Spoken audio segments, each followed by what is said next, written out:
বিগত সময়গুলোতে গণমাধ্যমের যে কর্মীরা তাদের নৈতিক স্খলন ঘটেছে, তাদের প্রশ্নগুলো ছিল বিনিময় মূল্যের ভিত্তিতে তাদের প্রশ্ন হতো।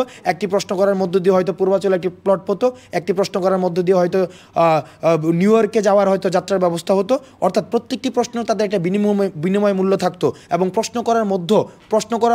প্রশ্নের মধ্যে উত্তরটি থাকতো। অর্থাৎ প্রশ্নটার মধ্যেই প্রধানমন্ত্রীর মুখ দিয়ে বলিয়ে নেওয়ার যে একটি প্রবণতা, আমরা সেই ধরনের রাষ্ট্রীয় এই রাজাশালার মতো যেই ধরনের এক ধরনের স্ক্রিপ্টেড প্রেজেন্টেশন রয়েছে, এই প্রেজেন্টেশন আমরা দেখতে চাই না।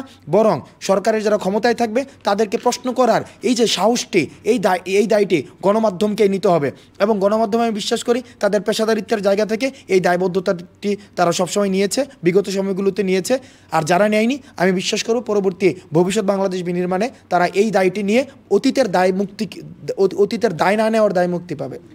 দেখুন, আমরা গণমাধ্যমের অবাধ স্বাধীনতায় বিশ্বাস করি এবং স্বৈরাচার হাসিনার সময় আমরা গণমাধ্যমের অবাধ স্বাধীনতার জন্য আমরা কথা বলেছি। কারণ গণমাধ্যমকে যখনই রুদ্ধ করা যায়, গণমাধ্যম যখনই প্রশ্ন করা আটকানো যায়, গণমাধ্যম যখন দ্বিমত প্রকাশ করা বন্ধ করা যায়, গণমাধ্যমের মত প্রকাশ বলছি না, আমি আরও 1 ডিগ্রি উপরে উঠে বলছি, গণমাধ্যমকে যখন দ্বিমত প্রকাশে আটকানো যায়, তখন থেকেই কিন্তু ফেসিবাদের বিকাশ শুরু হয়।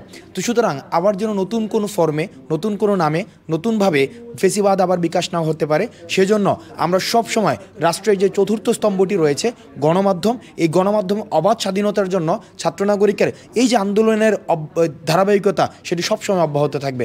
এবং আমি বিশ্বাস করতে চাই রাষ্ট্রের প্রতিটি নাগরিকের ডক্টর মোহাম্মদ ইউনূসকে প্রশ্ন করার মতো তার স্বাধীনতা থাকা উচিত এবং গণমাধ্যমের প্রত্যেকেরই স্বাধীনতা থাকা উচিত। গণমাধ্যমের ওই গার্ডসও থাকা উচিত যেভাবে 5ই আগস্ট অন এয়ারে গিয়েছিল, স্বৈরাচার হাসিনার পতন যেভাবে লাইভ টেলিকাস্টে দেখিয়েছিল, ঠিক সেভাবে এই গার্ডসটিকেই সবসময় অব্যাহত রাখা উচিত এবং রাষ্ট্র ব্যবস্থাপনার অন্যান্য যারা স্বৈরশাসনের এক্সটেন্ডেড ভার্সন ছিল তাদেরকেও সবসময় চেক অ্যান্ড ব্যালেন্সের মধ্য দিয়ে রাখা উচিত। এবং প্রিয় নাম্বার সেট করে বিকাশে সেন্ড মানি করুন ফ্রি।